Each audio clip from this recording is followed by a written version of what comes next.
Vamos nós. Meus irmãos, antes de nós entrarmos aqui, eu falei muito sobre dispensacionalismo na última aula.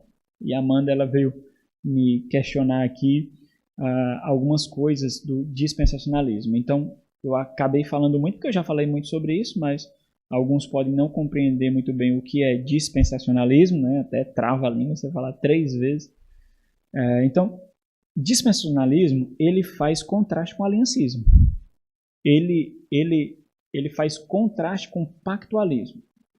São 2 formas de enxergar o plano de Deus. O dispensacionalismo, que vem de dispensação, que vem de oikonomos, ou economia, ou administração.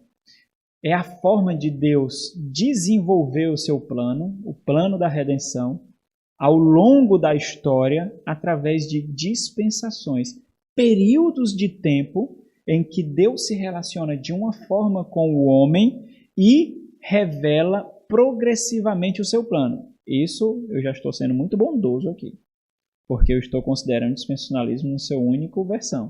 Estou sendo muito bondoso, né? Porque no dispensacionalismo existem 3 versões. O clássico, que pode ser chamado também de tradicional, o revisado, que é uma ponte, alguns não consideram uma versão, porque é uma ponte de revisão dos erros do dispensacionalismo tradicional para chegar no dispensacionalismo progressivo. Nas 2 primeiras versões, o dispensacionalismo tradicional e clássico, os teólogos diziam claramente que os teólogos dispensacionalistas diziam claramente que as dispensações eram períodos de teste para o homem, em que o homem não passava, era reprovado e Deus agia novamente de uma forma diferente.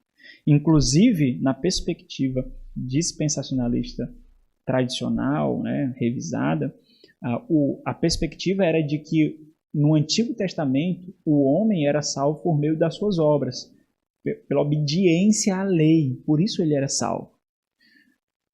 Houve a necessidade de revisões, por isso veio o dispensacionalismo revisado no início da teologia bíblica, do estudo da crítica textual, da teologia bíblica, onde muitas literaturas foram desenvolvidas, e aí essas literaturas elas lançaram questionamentos para o dispensacionalismo. O dispensacionalismo teve que responder esses questionamentos, por isso houve uma revisão do seu sistema.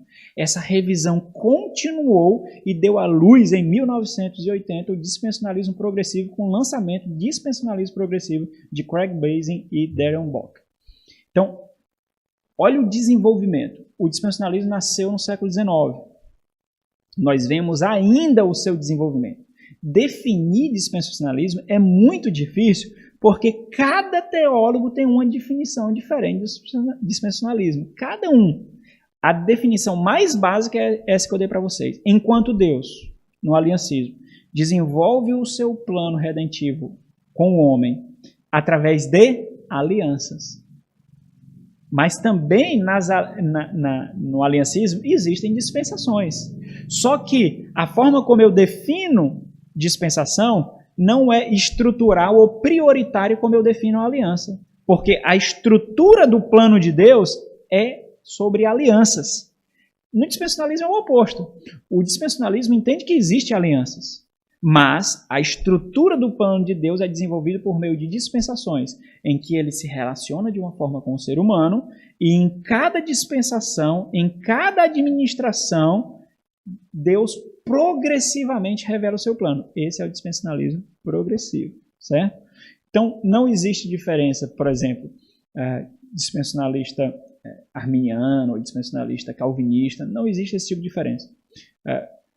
É incongruente você ver um dispensacionalista pedobatista, né?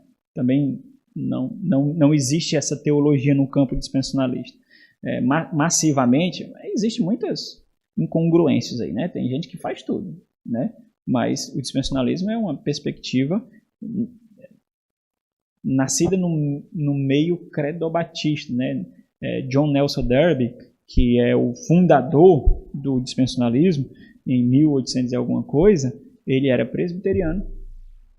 Só que, entenda lá, naquele período lá existiu o liberalismo teológico. Então, o que é que eles fizeram?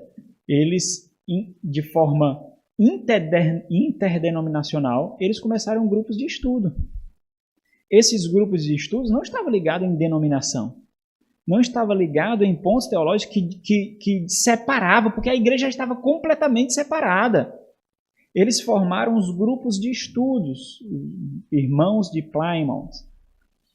Esses grupos de estudos tinham pessoas de todas as denominações, eram leigos, não eram pessoas formadas academicamente, até porque naquele tempo a academia dava luz a teólogos liberais, porque a academia estava tomada de liberalismo. Então o dispensacionalismo nasceu desses grupos de estudo. Então daqui nasceu também perspectivas pietistas, né? Perspectivas muito espiritualizadas, muito ligadas a dispensações. Daqui se desenvolveu o pentecostalismo na Rua Azusa em 1900 e um pouquinho também, por causa dessa busca por experiência, essa busca por coisas novas. Também o dispensacionalismo, ele tem na história respingos de profecias. Né? Por exemplo, o pré-tribulacionismo nasceu com a profecia.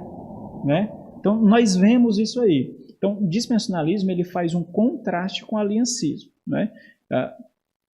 O dispensacionalista ele lê as Sagradas Escrituras de uma forma diferente que o pactualismo lê. Eu não estou dizendo questões básicas, certo? Eu estou dizendo no desenvolvimento do plano de Deus. Ele observa o progresso da revelação de uma forma diferente. Por exemplo, o dispensacionalista necessariamente coloca algum tipo de prioridade nas doutrinas do Antigo Testamento sobre o Novo. As doutrinas do Novo Testamento não sobrepõem as doutrinas do Antigo Testamento. Qual é a incongruência? Qual é a dificuldade? Porque é difícil enxergar o progresso da revelação aí. Se existe um progresso da revelação, como existem as prioridades ainda de uma revelação anterior e não a superior, que é o Novo Testamento. Vocês concordam comigo? O Novo Testamento vem muito depois. No Novo Testamento, nós vemos os tipos das sombras que haviam no Antigo. Então, o dispensacionalismo ela tem essa característica de descontinuidade. O que é descontinuidade? Essa doutrina do Antigo Testamento não encontrou a sua continuidade no Novo. Ela, por isso, por não ter encontrado a sua continuidade no Novo, seu desenvolvimento no Novo, por isso, algumas profecias aqui do Antigo precisam ser cumpridas ainda. Por isso que o dispensacionalista ele é necessariamente um pré-milenista. Ele acredita que deve haver um lugar onde essas profecias se cumprirão. Onde é esse lugar? No milênio. Necessariamente. Necessariamente. Necessariamente. Uma coisa puxa a outra e tem que falar, né? O dispensacionalismo nasceu no século XIX, certo? Vou mostrar só para vocês para efeito de informação. A primeira Bíblia de estudo foi dispensacionalista. Por isso que ganhou tanta popularidade. Bíblia de estudo de Scofield. Além das conferências proféticas, né? Por quê? Porque tinha essa perspectiva de profecia, de algo a ser cumprido. Então as conferências eram chamadas de conferências proféticas. Por trás dessas conferências eram leigos, não eram acadêmicos, não eram pessoas formadas em teologia. Não tem demérito nisso, mas né, nos faz pensar um pouquinho. Ok, aí esses estudos de irmãos desenvolveram conferências proféticas que ganharam o mundo e dali nasceu a Bíblia de estudo de Scofield. Ninguém tinha Bíblia e muito menos tinha conferências em mãos. Então a Bíblia de estudo era uma conferência nas suas mãos, porque explicava cada versículo bíblico, né? Então essa Bíblia ganhou o mundo aí. Foi em 1909 que essa Bíblia ela foi fundada. Daí nasceram muitos movimentos. Igreja Batista Regular, Igreja Bíblica, Chamada da Meia-Noite, Instituto Bíblico Palavra da Vida, que foram seminários, né? Ganharam o mundo nesses meios, né? Então, observem que é uma tentativa de trazer a ortodoxia de volta. Igreja Batista Regular. O que é regular? Vem do latim regulare, que quer dizer regular. Regular por meio de uma regra, ter uma ordem, entendeu? Porque estava tudo desordenado, estava tudo confuso. Então, eles são uma igreja pautado em uma ordem, em uma lei. Então, tudo isso, né, aquele movimento missionário Baptist Mid-Mission, né, que também é muito conhecido nos batistas regulares, batista bíblico, né? Então, eles ganharam o Brasil, ganharam os Estados Unidos e a Inglaterra também através desses movimentos, né? Muitos movimentos missionários. Por isso que o Ocidente, boa parte do Ocidente, foi pulverizado pelos dispensacionalistas, né? Vocês estão entendendo, irmãos? Ok. Os irmãos entenderam a questão do dispensacionalismo, do aliancismo? Ó, tem 7 aulas, tem 11 aulas no YouTube que fala sobre isso. 3 aulas falam só sobre dispensacionalismo. Pastor, aí no caso, essas profecias que eles falam do Antigo Testamento, para o aliancista, já foram cumpridas, já foram em Cristo? Cumpre-se na igreja. Em Cristo ou na igreja. Aí qual seria o exemplo que eles falam, digamos que eles falam que ainda vão ser cumpridas e que o aliancista fala que está sendo cumprida na igreja? Você tem que dar um exemplo. Se eu sintetizar 3 aulas aqui. Ixi, não. O exemplo é o seguinte, é porque o aliancismo entende que o descendente de Abraão tinha 2 descendências. A descendência física e a descendência espiritual, naquele pacto abraâmico. Nós vamos ver aqui. O descendente, as promessas que foram feitas a Abraão e a descendência de Abraão encontram sua realização em Cristo Jesus. E se nós somos descendentes em Cristo, então as realizações daquelas promessas acontecem na época da igreja, porque nós somos descendência de Cristo Jesus, entende? Então, por exemplo, nós enxergamos que o templo agora somos nós. Nós enxergamos que a terra prometida não é a terra de Israel, é o novo céu e a nova terra. Nós enxergamos que, por exemplo, em Ezequiel diz que o templo será reconstruído e os sacrifícios restaurados. O aliancismo não vê a necessidade de um novo período de sacrifícios e de templo se o Senhor Jesus já fez a consumação do sacrifício perfeito e nós fomos formados templo do Espírito Santo. Então, qual é a necessidade de haver um milênio para ser reconstruído o templo e ser restaurado o sistema sacrificial? Essas são as dificuldades. O que é que acontece? Em nenhum lugar nas Sagradas Escrituras, nenhum diz que será no milênio que aquelas profecias do Antigo Testamento serão cumpridas. Mas eles precisam encontrar um lugar para encaixar. Se o milênio será um tempo de paz, em que Jesus governará plenamente e haverá justiça, então, necessariamente, todas aquelas profecias acontecerão no milênio. Mas não existe nenhuma passagem bíblica que diz que a reconstrução do templo, o restabelecimento do sistema sacrificial acontecerá no milênio. Não existe nenhuma.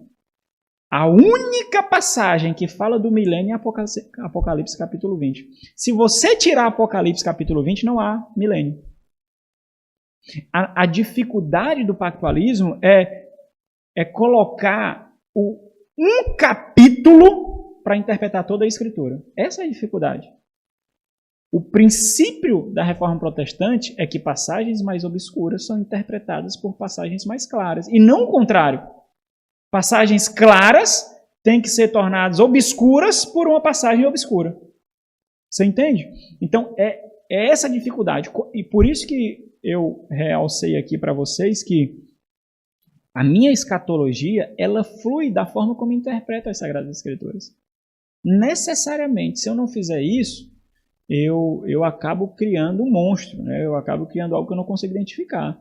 Então, aí no dispensacionalismo, a dificuldade é porque há uma primazia das doutrinas do Antigo Testamento sobre o Novo Testamento.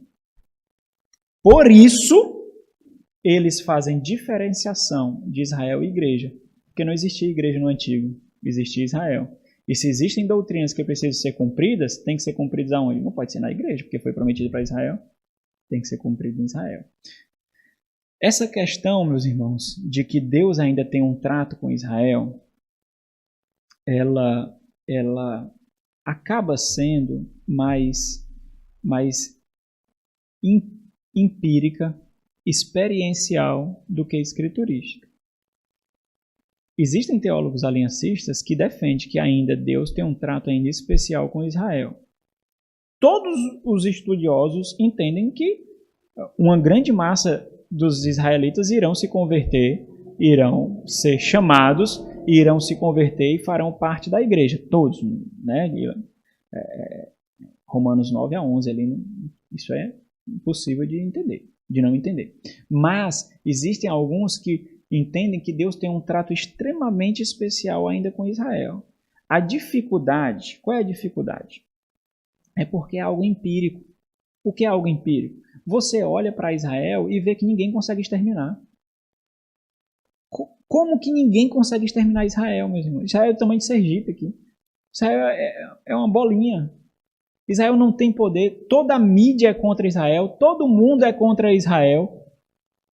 E como de Israel sai tanta prosperidade, sai tanta tecnologia, como já houve tantas tentativas de exterminar o povo judeu e não conseguem. Então, é algo empírico, é algo experiencial, mas biblicamente é difícil. Agora, é claro que acende uma luz, né? Gera um incógnito aqui. Por quê?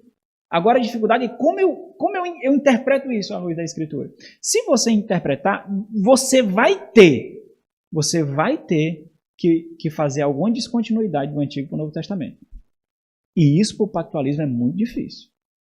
É muito difícil. Você vai ter que mudar a sua interpretação, a sua hermenêutica. Você vai ter que mudar. Porque se você entender que não há uma continuidade de construção de povo, e a plenitude da construção desse povo se chama igreja, não é que Israel se tornou igreja, é que Israel era um tipo da igreja. Israel era uma sombra da igreja. Quando Deus pensou em povo dele, ele pensou em igreja, só que isso foi se desenvolvendo. No Antigo Testamento era chamado de Israel. Agora, povo de Deus não é chamado de Israel, é chamado de igreja. Se você fizer uma interpretação de primazia para Israel, você observa que vai ter que ter uma ruptura aqui. Necessariamente. O ponto é, como você vai fazer essa ruptura sem causar uma deficiência na forma como você interpreta as Escrituras? Essa é a dificuldade. E eu entendo que é uma dificuldade mesmo. Porque eu particularmente, é algo que ainda gera uma incógnita na minha mente. Gera, e com certeza eu vou ter que estudar muito mais isso. Porque observando, o fato de nós observarmos gera em nós questionamentos que precisam ser respondidos, né? Mas